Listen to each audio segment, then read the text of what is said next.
रात्र क्षितिजावरची रात्र. कार चालू असताना पेजर वाजायला लागला. प्रभाकरने बघितलं तर contract on so number urgent असा संदेश. नंबर त्याच्या ऑफिसचाच. प्रभाकरने गाडी बाजूला लावली. मागच्या सीटवर फेकलेली ब्रीफकेस उघडली. मोबाईल काढला. पलीकडे त्याचा सहकारी बाळकराम होता. काय रे, मेसेज मिळाला? म्हणूनच तर बोलतोय ना.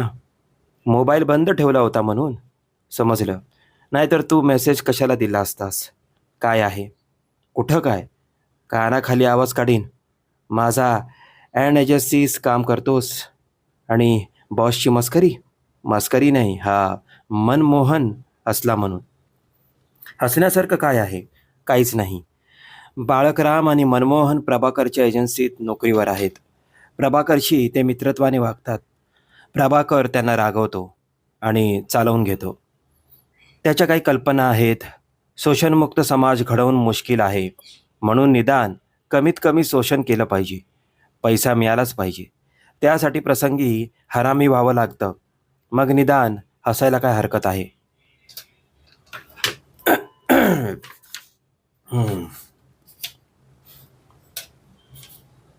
नीट सांग. नाव लास्ट चान्स. फोन होता उर्मिलाचा. प्रभाकर एकदम सावरून बसला. आजूबाजूची रहदारी विसरला. स्वतः बोलली, काय निरोप आहे? बाळकरामने निरोप सांगितला. समाधान न होऊन प्रभाकरने प्रतिप्रश्न विचारले. अनेक. सुरुवातीला थोडं चिडवण्याच्या स्वरात बोलून नंतर बाळकरामने गंभीरपणे पुन्हा पुन्हा तेच सांगितलं. वेळ काय दिली? 7. आज संध्याकाळी? Are you sure? हो, आजच. Ice cream parlour. प्रभाकर बुचकाळ्यात पडून म्हणाला, पण त्या भागात का? तसं पार्लरवाला मॉक माझा मित्र आहे. त्याची ॲड आपण केली होती म्हणा. पण तिथे काम का? ते उर्मिलालाच विचारावं लागेल ना बॉस. नंतर बाळकराम फसकन हसला. आज 7 वाजता. नक्की? यस. नंतर पुढे संभाषण फारच उपयुक्त झालं नाही.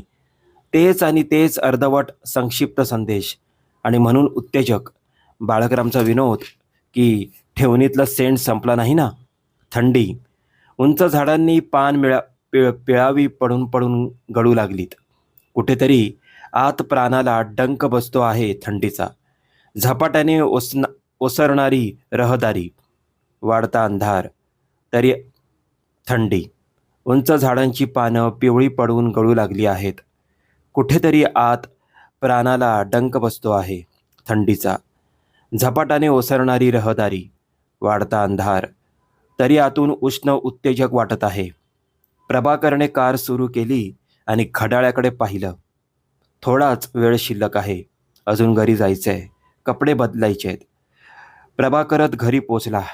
त्याने कपडे ओरबाडून फेकले. टाय आणि कोट, मग आधुनिक भाषेतला वॉश घेतला. त्याने आरशात पाहिलं. स्वतःला. दाढी राखलेली, रंगवलेली. पुढचा भाग मुद्दामून पांढरा सोडलाय. केस डाय केलेत आणि रंगवलेत. एक वळण पांढरं सोडलंय मुद्दामून. सोनेरी कडीचा चष्मा. उजव्या हातात सोन्याची साखळी. आपण अजूनही काही बिघडलेलो नाही. इम्प्रेसिव्ह आहोत, रुबाबदार सुद्धा. पोटात भुकेची थोडी जाणीव. पण आता वेळ नाही. आता गेलं पाहिजे. त्याने चांगले कपडे घातले. ओव्हरकोट डाव्या हातावर तोलून धरला. मग स्प्रे, सेंट इत्यादी. छोटी ब्रीफकेस भर पुन्हा लावून घेतली. नेहमी लागणार साहित्य. कॅल्क्युलेटर, मोबाईल, नोटाचं छोटं बंडल, कार्ड्स. मग कोणी पाहत नाही ना. किंचित थपकून चोरटेपणाने इतरही काही साहित्य खिशात टाकलं. न जाणो त्याची पण गरज लागेल. पुढच्या हालचाली वेगात. प्रभाकरने फ्लॉट बंद केला. भरू उतरून त्याने कार गाठली. क्षणभर तो स्तब्ध बसला. नंतर कार पळू लागला. गार वारा आणि थंडी. या क्षेत्रात असं असतं. एखाद्या ॲडरवर रायझिंग एजन्सीला एखाद्या मॉडेलने लिफ्ट देणं किंवा एखाद्या एजन्सीने अनेक मॉडेल्सला लिफ्ट देणं हा प्रकार नवा नाही. उर्मिलाने आपल्याला लिफ्ट देण्याचा प्रश्न उद्भवला नव्हता 6 महिन्यापूर्वी. उलट काही करार आपण तिच्यासाठी करवून दिले. आता ती उंचावर गेली आहे.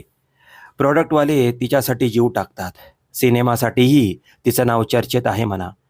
काही लोकांना राजकारणात जाण्यासाठी निवडणूक लढवावी लागत नाही. अन्य घटक त्यांना त्या क्षेत्रात नेतात. तिने भाषण केलं नाही, पण प्रधानमंत्री पुत्राबरोबरचा तिचा फोटो तर आपण पाहिलाच आणि तिला मिळालेली VIP ट्रीटमेंटही पाहिली. हे सगळं थोड्याच काळामध्ये होऊ शकतं. आपण तिला लॉन्च केलं असा आपला दावा नाही. तरी सुरुवातीला एक दोनदा मदत केली आहेच. नंतर ती मोठी झाली. आपण इथेच आहोत. ऐकलंय की ती हिशेब आणि रुथलेस झाली आहे. यूज अँड थ्रो करते. काही आंतरराष्ट्रीय करारही तिने मिळवलेत असं समजलं. खूप कंपन्या आता तिच्या मागे आहेत. माणसंही. तिचं सौंदर्य आता खूपच किलर झालं आहे म्हणतात. 6 महिन्यापूर्वी एक दिवस आपण तिच्याबरोबर होतो. पूर्णपणे. तिची ती आवडलेली कामं करण्यासाठी. आणि ती कामं झालीसुद्धा. आपला मित्र म्हणून तिने आपली ओळख करून दिली होती सर्वांना. नंतरनं ऑफर देत आहोत असं काही जाणून न देता तिने त्याला रात्रीच्या भोजनासाठी आणि त्यानंतरही थांबण्यासाठी गळ घातली होती. तिचं फार्म हाऊस आणि तिथला झोमणारा एकांत. प्रभाकरला तुझ्यामुळे झालं असं ती म्हणू लागली. आणि ते थोडं किंवा बरंचसं काही खरंही होतं. तिच्या यशाच्या दृष्टीने तो दिवस महत्त्वाचा होताच. त्यांचा संत लयीतला गप्पा, तिचं क्रमाक्रमाने गप्पा आणि स्थिर होणं आणि डोळ्यांनी बोलणं, त्याचं उत्तेजित होणं. नंतर फोन आला तो तिच्या नवऱ्याचा. तो चिडलाय आणि तो इकडे येतोय अशी माहिती देऊन तिने त्याला जाण्यास भाग पाडलं होतं घाईने. नर्वस हसून डोळ्यात भीती घेऊन त्याला उघडणं दुखवता, पण त्याची ब्रीफकेस त्याच्या हाती घेऊन ॲश ट्रे झटकून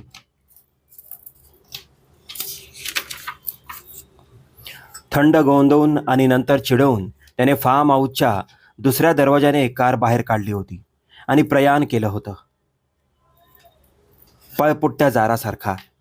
आपल्याला लात मारून हाकलून देण्यात आलं तरी आपण अदृश्य शेपूट हलवीत राहिलो मनातल्या मनात, अशी कबुली त्याने नंतर बाळकराम आणि मनमोहन यांच्याजवळ दिली. ते दोघे हसले नाहीत. त्याऐवजी तिथे फोटोग्राफर पाहत राहिले एका सेशनमधले आणि मग म्हणाले होते, बॉस, तुम्ही थांबायला नको होतं. आणि आता तिचा फोन आला अचानक इतक्या दिवसानंतर. तिला आपल्याला भेटायचं आहे. आपल्याला. तिने 7ची वेळ दिली आहे. पण तिकडे त्या भागात तिथे कशाला? प्रभाकर कार वेगाने पळवीत राहिला. सिग्नल, ब्लडी रेल सिग्नल, हॉर्नची आवाज, थंडीचा लहर. थंडी खरंच आहे का हवेत की आपल्याला जाणवते आतून? काही मानसिक अवस्था म्हणून त्याने अधीरतेने हॉर्न वाजवला. अनावश्यक शेजारच्या कारच्या ड्रायव्हर हसून पाहू लागला. तो हसतोय का आपल्यावर? कार आपल्या पद्धतीने धावते वेगाने त्या पत्त्याच्या दिशेने. पण आपणही वेगाने आकर्षित आहोत की काय? म्हणजे नक्की काय आहे? तिला आपल्याला भेटायची की आसपास तिला? तिच्यात काहीतरी संमोहक आहे. तिच्या किल्लर ब्युटीबद्दल चर्चा आहे. तिची तुलना मधुबालाशी करतात काही ॲडवाले. पण ही कल्पना आपल्यालाही सुचलीच होती. पण कधीकधी तिच्यात काहीतरी उन्मादक असं आहे असं जाणवतं, हे खरं आहे. म्हणून आपण निरोप मिळवताच धावतो आहोत तिच्या दिशेने. म्हणजे आपण कामुक वगैरे आहोत काय? प्रभाकरने तो आतला आवाज ऐकला. आतल्या आत. मग घड्याळात पाहिलं. 5 मिनटं, फक्त 5 मिनटं. पण ती वेळेवर येईल असंही नाही. पण आपण तसे वेळेवर आहोत. आणि मनातून उसळणारी अनिवार्य उत्सुकता. तिचं नाव विश्वसुंदरी स्पर्धेत चर्चेमध्ये आहे ही आजची ऐकलेली बातमी. आणि तिचं आपल्याशी काम असावं किंवा तिने आपली आठवण करावी आणि तिचं आपल्याला भेटायचं आहे. गाडी पार्क करेपर्यंत त्याला उष्ण उत्तेजक असं आतून वाटलं राहिलं. अनिवार्य. कारची चावी त्याने खिशात घातली. ओव्हरकोट अंगावर चढवला. स्वतःला थोडं नीटनेटकं केलं आणि मग घड्याळात पाहिलं. 7, शार्प 7. त्याने मॉक्सचं पार्लर पाहिलं आणि ते झगमगतं होतं. फुटपाथ, काही उजळलेली, काही मलूल झालेली दुकानं, रेंगाळणारी आणि झपाझप चालत जाणारी माणसं, दिव्यांचा प्रकाश आणि स्थायी अंधार. मुख्य म्हणजे थंडी. त्याने मॉकलाच उभं असलेलं पाहिलं. म्हणजे हा आपली वाट पाहत होता काय? प्रभाकर चालू लागला आणि त्याला रेंगाळणाऱ्या कोणीतरी धक्का दिला. त्याच्या बकालपणाकडे जरा तिरस्काराने पाहत प्रभाकर पायरी गाठली. मग उदास हसला. Good evening my dear. मी वाट पाहत होतो. माझी? नाही, मरणाची. माझ्या. हे आता बसू? प्रभाकर हसला. दोघे आत बसले. एका छोट्याशा प्रायव्हेट खोलीमध्ये. मी ही जागा राखून ठेवली आहे तुमच्यासाठी. पण इथे कशाला? ते तिला विचारलं पाहिजे. दुसरं, तिने इथे येऊ नये का? छे छे, तसं म्हणालो का मी? तू ॲड केल्यापासून बरं चाललं इथे. 3-4 सीझन्स, आईस्क्रीम, पुन्हा इतर गोष्टी. आय एम जस्ट वंडरिंग, तिने इथे मला यायला का सांगावं? तिला सोयीस्कर असणार. ती इकडे येणार असेल त्यावेळेला. ऑफकोर्स. मॉकने त्याची दाढी खात मॉकने त्याची थोडी खातिरदारी केली आणि तो प्रभाकडे टक लावून पाहत राहिला. तिने तुला इथे बोलवलंय याचा अर्थ तुला समजला ना? नाही नाही, तिचं नाव विश्वसुंदरीसाठी आहे आणि तुझी ॲड एजन्सी आहे. बघूया, कामच असेल नाही. तिला सहज माझी आठवण आली असेल. ठीक आहे, तू वाट पहा. बैस, तुला काही पाठव? नको नको. मॅक निघून गेला बाहेर. तेव्हा प्रभाकरला वाटलं मॉकला आपल्याला काही सांगायचं आहे किंवा बोलायचं असावं. पण प्रभाकरला फार काही बोलायचं नव्हतं. कोणत्याही क्षणाला ती येईल. आपण तयार असायला हवं. तो वाट पाहत राहील. खुर्चीवर बसून काचेतून दिसणारं बाहेरचं पाहत राहील. एक फुगवलेला शांत उभा होता, बरेचसे फुगे घेऊन. मधूनच तो बासरी वाजवी. थंडी थांबे, पुन्हा बासरी वाजवी.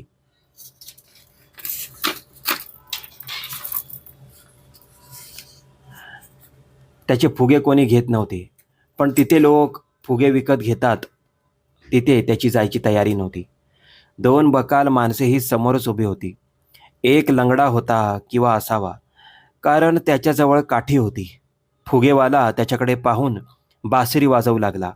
भनंग माणसाने त्याला पैसा देऊन लहान मुलांचा रंगीत चष्मा विकत घेतला आणि डोळ्यावर चढवला. रबर ताणून मग सगळे हसू लागले. फुगेवाले, मग लंगडा आणि रंगीत चष्मेवाला हळूहळू दृष्टिक्षेपात बाजूला झाले. एका स्कूटरने सायकल स्वाराला धडक दिली. थोडी गर्दी, बाचाबाची. दोघांनीही एकमेकांची कॉलर पकडली. मग सोडवा सोडवी. नंतर काय झालं ते समजलं नाही, कारण बसल्या जागेवरून काचेच्या चौकोनातून तितकं दिसत नव्हतं. एखाद्या चित्रपटाला पडदा दिसावा तसं. आणि एक गाय सुद्धा रवंत करते, शेपूट हलवते. तिने मान उंचावून पार्लरकडे पाहिलं. ती मग पुढे सरकली. पुन्हा फुगेवाला. आता तो 12-13 वर्षांच्या मुलीशी बोलतोय. मुलगी वयाने लहान आहे, पण तिने ओठ रंगवलेत, त्यामुळे ती भयप्रद वाटते. इथे अशा भागात तिने आपल्याला बोलवले भेटायला? उर्मिलाने. वेटरने येऊन हळू आवाजात विचारलं तेव्हा एखादा लार्ज पेक सांगावा असं त्याला वाटलंही. पण त्याने पुन्हा घड्याळाकडे पाहिलं. नको, थांबूया. ती कोणत्याही क्षणाला येईल. वेटरने मग त्याला काही वेफर्स दिले. मागच्या वेळेस ती घटना घडली.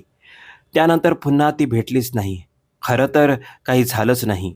तो फोन आला नव्हता तर काही घडलं असतं. काही भावनिक गुंतही शक्य होती. पण तरीही रिकामे मनस्ताप झालेच. एकदा त्याला तिच्या नवऱ्याला फोन आला. आपलं लग्न झालं आहे हे तिने जाहीरपणे नाकारलं एका मुलाखतीत. हो, एंगेजमेंट झाली होती एका कारखानदाराशी, पण तो मला मॅच नव्हता. त्यावर त्याचं म्हणणं असं की लग्न तर झालं आहे. त्याने प्रभाकरला फोनवर शिव्या दिल्या आणि तिच्याबद्दल गलिच्छ बोलला. प्रभाकरला राग आला होता फोनवर. पण त्याला अचानक लक्षात आलं तो जे सांगतोय ते घडलं नाही. पण कल्पनेनं आपण उगाचच उत्तेजित झालो आहोत. त्याला मग तिच्या त्या तथाकथित नवऱ्याला राग आला नाही. 6 महिन्यापूर्वी तिचा संघर्ष काल होता. तसं तिचा आणि आपलाही संघर्ष काही संपलेला नाही. कारण इथे कोण कोणासाठी थांबत नाही. रोज नवनवी क्षितिज निर्माण होतात आणि खुणावतात. पण तिचे काही सुरुवातीचे टप्पे, त्या काळात आपण तिच्या थोडं जवळ होतो आणि तिलाही आपल्या मदतीची गरज होती. आपले काही तिच्याशी अवैध संबंध निर्माण झाले नाहीत, पण होऊ शकले असते. ते क्षण हुलकावण्यात देत राहिले, निसटले. आणि आता दरम्यान दरम्यानच्या 6 महिन्यात तिच्यात काहीतरी उन्मादक असं तत्व निर्माण झालं आहे. आपला प्रतिस्पर्धी कुमार सोहनीनेही तिची काही फोटो सेशन्स केली आहेत. लोक तिच्या मागे वेडे होत आहेत. आता ती खूप वर चढली आहे आणि तिने आपल्याला इथे बोलावलं आहे. आपल्याला मनातून निर्माण होणारी कसलीशी उष्ण लाट, उत्तेजना निर्माण करणारी. मग पुन्हा आत आला आणि समोर बसला, हुरहुर डोळ्यांनी पाहत. त्याला काही बोलायचं असावं. का रे मॉक? ती म्हणजे खुद्द उर्मिला इथे येते म्हणजे म्हणजे माझा या शॉपची किंवा किती नावं घेऊ शकत याची कल्पना आहे. I can imagine that. तू थोडं मॅनेज कर. ती पायरीवर उभी आहे आणि मागे माझ्या शॉपीचा बोर्ड. तसं करूया, पण आधी तिला येऊ तर दे. ऑफकोर्स, मी फक्त सुचवलं आधी. दूर कसलीशी कॅसेट वाजते, बहुधा गझल. मंद प्रकाश, एसी बंद केलाय, पण तरीही थंड वाटतंय. प्रभाकरने घड्याळात पाहिलं. 7:50. उर्मिला इथे येते नेहमी? नेहमी नाही. तिला कुठली सवड? तिच्या सिनेमाचा मुहूर्त झाला म्हणे मुंबईत. वाचलंस? नाही.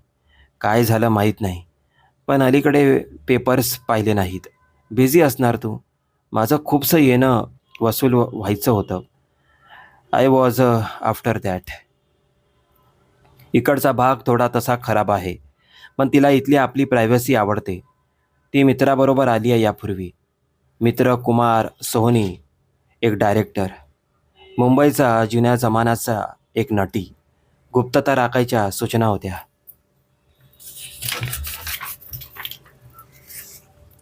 माझ्यासाठी निरोप तिने स्वतः दिला. माझ्यासाठी निरोप तिने स्वतःच दिला. एकच वाक्य ती बोलली. नंतर तिची मैत्रीण किंवा PA बोलली, काय? शी वॉट्स युअर हिअर. काय आहे वगैरे बोलली नाही. फक्त भेटायचं आहे. केबिन तयार ठेव. स्पेसिफिकली माझं नाव. अर्थात तसा तुझा ऑफर्सला पण तिने निरोप होता ना. तसा तुझा ऑफिसला पण निरोप होता ना. हो. नंतर पुन्हा दोघे गप्प बसले, एकमेकांकडे पाहत आणि नजर चुकवत. मॉकला पुन्हा काहीतरी बोलायचं असावं, पण तो टाळत असावा. प्रभाकरने पुन्हा घड्याळ पाहिलं. Can you checkup Mac?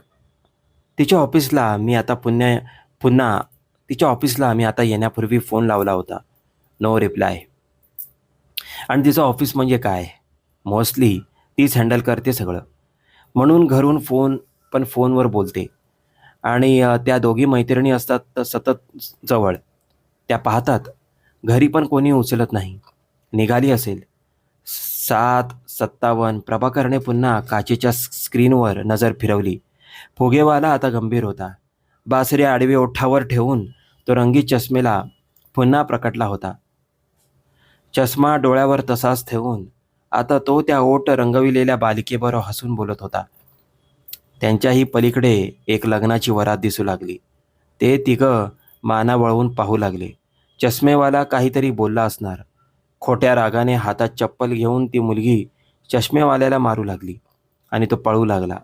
नंतर स्क्रीन कोरा. गझलचा आर्त आवाज, वाढता अंधार, मंद गुलाबी प्रकाश. एक जोडपं डोकावून गेलं. लगटून चालणार. पुरुष सॉरी म्हणाला. मॅक दुःखी होऊन म्हणाला, एकदा असं झालं आहे. कसं? तिने इथे एकाला बोलावलं होतं. तो वाट पाहत राहिला तिची, इथेच बसून. खूप अधीर ऑक्सेस झाला होता. नंतर 2-3 तासांनी निरोप आला, ती येऊ शकणार नाही म्हणून.